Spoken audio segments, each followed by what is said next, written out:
Dragon Lucky. The show will begin momentarily.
Hello, everyone. Welcome to Super Happy Dragon Lucky. This is episode A0 or AD, not 8D or not 8E, but AD. It's the 161st episode. And reminder, nothing on this show is financial advice. And please stay tuned after the updates for the 3-question AMA. This week, number go up. We have a few things. Probably more than just these, but energy prices, corruption, and redactions. So for Dragonchain updates, we'll go straight into, in case you missed it, there was in the past the tokenized micro license tech brief, which is important considering the SEC case and everything else. So please do review that, try to understand it, and let us know if you have questions or comments or ideas. But one way or another, it's very important to everything that Dragonchain does, as it has been from the very beginning. Next, we'll go to DENDAO.Social updates. And typically, we would have an update for the layer creation process, the LCP. But there is no LCP this week because it was a 5-week month. So the new LCP proposal phase will start Tuesday, September 6th. This week on CoffeeWithDen, it is now DAO, and it's every Wednesday at 9 Eastern Daylight Time and 6 Pacific Daylight Time. Make sure you watch that and get some of their merch, some cool merch. And then the DENDAO meeting, which is a live call, is Thursday at 3 p.m. Eastern, 7 p.m. UTC. See the post in the DENDAO layer for an agenda and a link to join live. Do make sure you leave any suggestions for items to add to the agenda so that we know what people want to hear about. And if you're able, you are welcome to join to cover anything about DEN, including mechanics, economics, the system itself, integrations, or ideas. It's a meeting. It's not a show, so don't be shy. Come in and ask your questions and make your comments or give us your ideas. Next, we'll go to the World Blockchain Roundtable update. Episode 67 will be on Thursday, September 1. The topic will be blockchain fundamentals. It's the first selected for the September month for the DAO. Leave a question or a subject to discuss. And if you get your question answered, then you will get some of the lot NFT for the World Blockchain Roundtable layer. Also watch and share last week's episode on Web 1.0 history and limitations, because the more views it gets in its first week, the more lot all of the participants will get. So make sure you share it as well. And there are no active issues in the WBRT DAO. So watch this Thursday at 3 p.m. UTC. That's all the updates. So we'll do an AMA right after this. But why, some say, the moon? Why choose this as our goal? And they may well ask, why climb the highest mountain? Why 35 years ago, fly the Atlantic? We choose to go to the moon. We choose to go to the moon in this decade and do the other thing. Not because they are easy, but because they are hard. Because that goal will serve to organize and measure the best of our energies and skills. Because that challenge is one that we're willing to accept, one we are unwilling to postpone, and one we intend to win. We choose to go to the moon.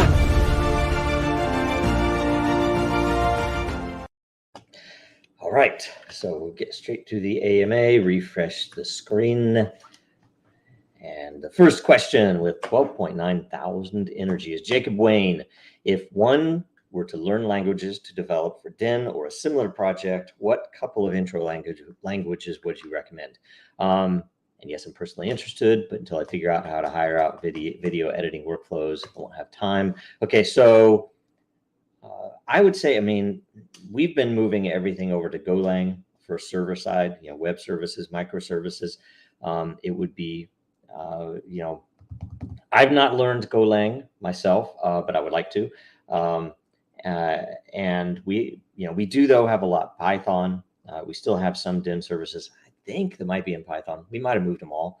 And then Node is another thing that although I don't love Node.js, it is pretty resourceful, I guess, and flexible for language. And then on the front end, I believe our entire framework is React.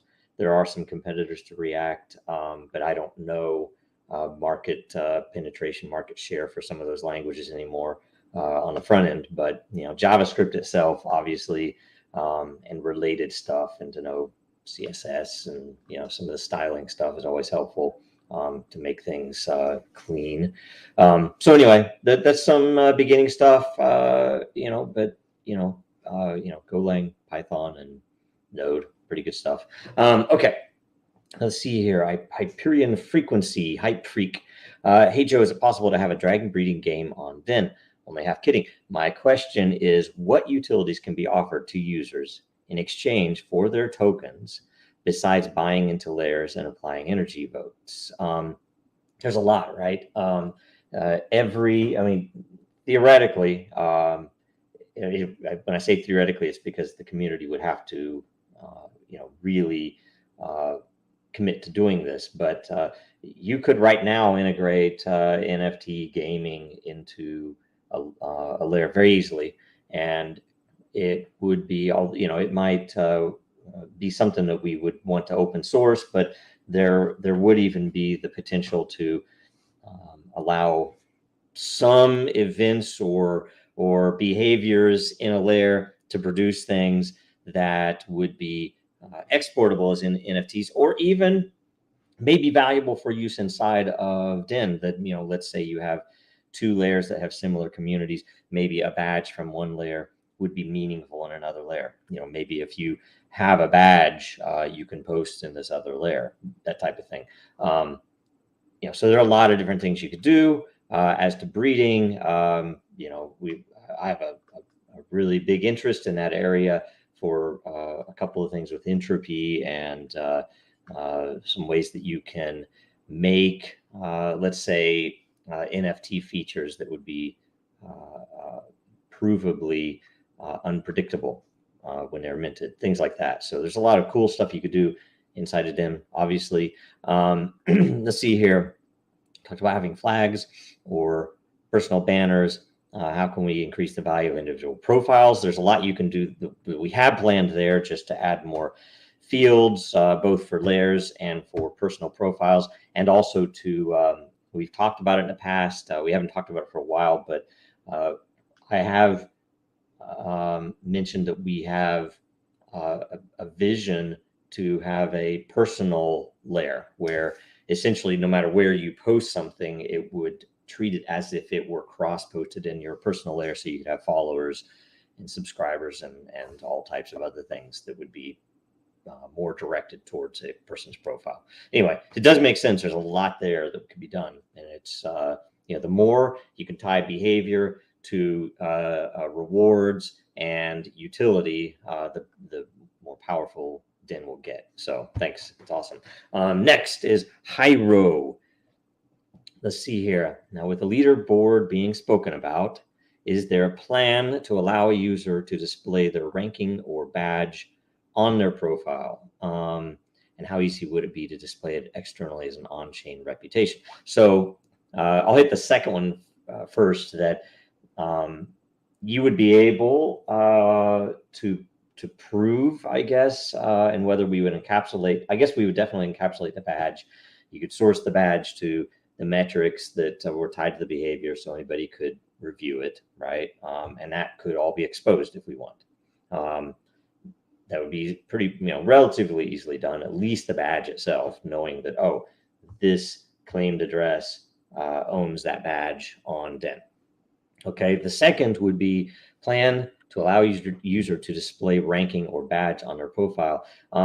I think so. That would tie in with what Hype Freak even spoke about with the flags, that things like that were directly intended to be viewable, not only on the person's profile, but anywhere they post it. You would be able to either hover over, click on their little icon or do other things.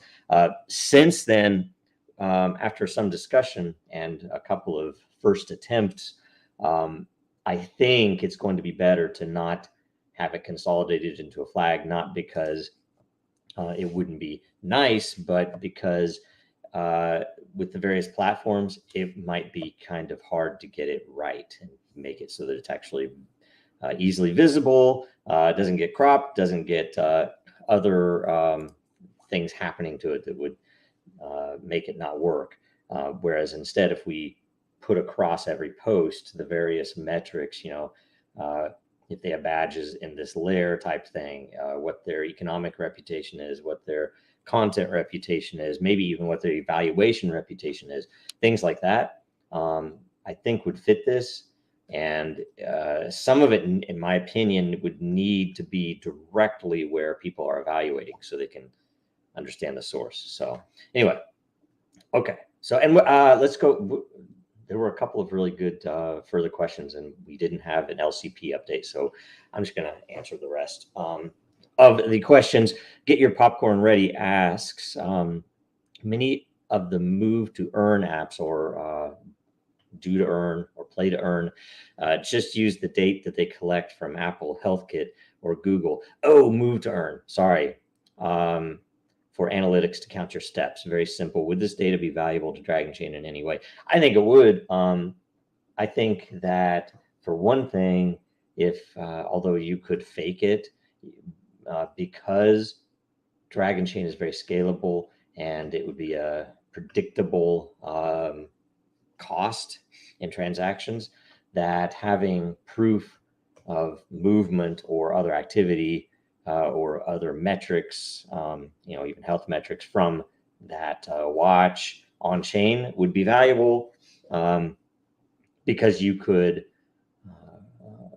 prove the data, especially if it's, move to earn, if you're mining tokens or getting something as a reward, you would want to make it harder to fake. And therefore, if you did things that some things would be easy to fake, but it would be hard to fake in a massive amount, and you'd be able to put some level of AI against checking, there's no way that this person is walking 23 hours a day, that type of thing. And the other side would be if they check in with, real world places or meet each other or do other things like that to make it even harder, where there'd be bonuses. There'd be a bunch of neat things you could do probably. And that's all behavior system stuff, but I'd have to brainstorm it. But good question. And next is Distant, who asks a two-part engineering question with a bonus. At what point does it become a priority to add an additional proof interchain? Now, I guess first I would say the way that we would prioritize it is at least in relation to each other, is the chains with the most network power, either through decentralization or node count, or hash power or economic power, which, in the proof of staking, it would be, how much is being applied to that proof of stake network for every block. And if it is proof of work, then it would be how much hash power is being applied for every block. And obviously that's how you would rank them.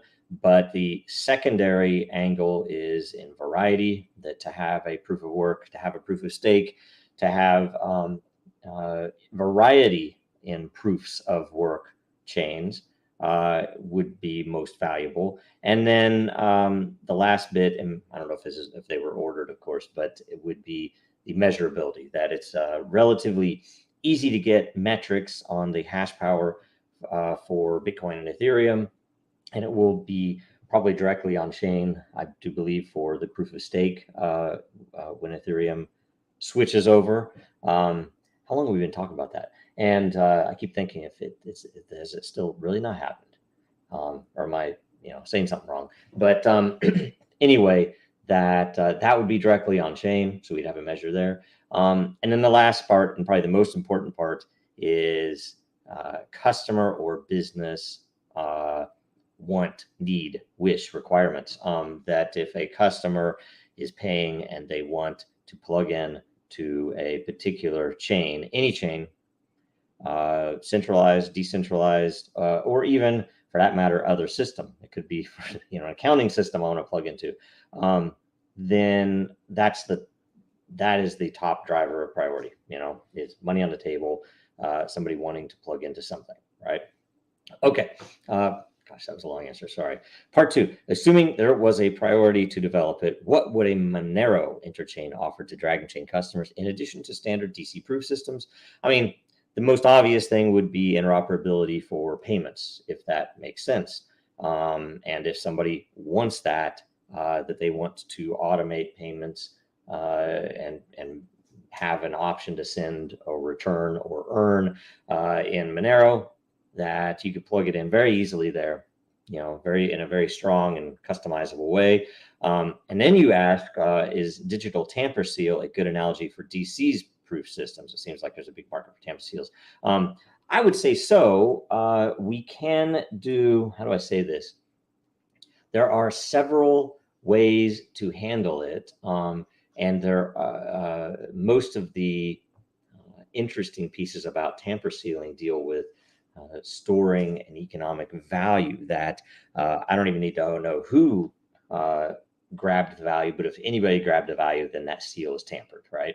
And it's a bounty, so as long as it's enough value, but there's a chance that it's not enough value and maybe it has been tampered, nobody knows it. There are other potentials, and we could build something that would offer some type of trigger that something has been accessed, but it would involve something on store, and it might involve something that would be more of a gray area, that if there's that you'd have to kind of measure and decide for your own business purposes if it looks like this particular piece of data has been exposed or tampered with. So there's some neat stuff you could do there, and potentially, yes, you could use some of the Monero tech to handle that. That might be a really interesting application because of the way that you can handle the data. Now, the funny thing is, Dragonchain, that's probably the big, it's at least one of the features that leads to some of the abilities we have with privacy and otherwise, that we architecturally separate the proof from the payload. So the proof becomes decentralized as fast as it can and as strongly as it can, stronger than any other blockchain network on Earth, because we use other blockchains. And yet the payload can be fully held to chest, centralized. You could decentralize it on your own. You could encrypt it however you like. You could do anything you feel that you need to for your data, and you don't have to worry about it. And it's very similar to the way that Monero is handling those payments, that you can send Monero, and only if you want to can you expose the proof that it was you who sent it, I guess. I've never done it, so I would like to play around with it myself, just don't have time. And is that the last question? That's the last question. Awesome. Great questions. A lot for all. Thanks a bunch. Let us know. I kind of think that we should switch the Super Happy Dragon Lucky over to being a DAO itself, so that people who interact will get a piece of the show where they can help us decide what to do for guests and how we run the show. But anyway, we'll talk about that later. And for now, check out the merch at Dragonchain.store. This is all factor merch until the end of the month, which is what's that, tomorrow? Yes. So you get 10% off with Factor Merch 2022, the code. And in closing, make sure you watch us again next Tuesday, and watch the DENDAO meeting and World Blockchain Roundtable. And follow Dragonchain, Real Denizens, and Jojo Row. Make sure you like, comment, share. Thanks so much. See you next week. Now, more than ever, our data is at risk. Our supply chains are in jeopardy. Our systems are broken, and businesses feel powerless. Dragonchain gives you a different way, a safer way, a better way, and you have power over your data. Dragonchain gives you proof in an untrusted world. Build now at dragonchain.com. America's blockchain.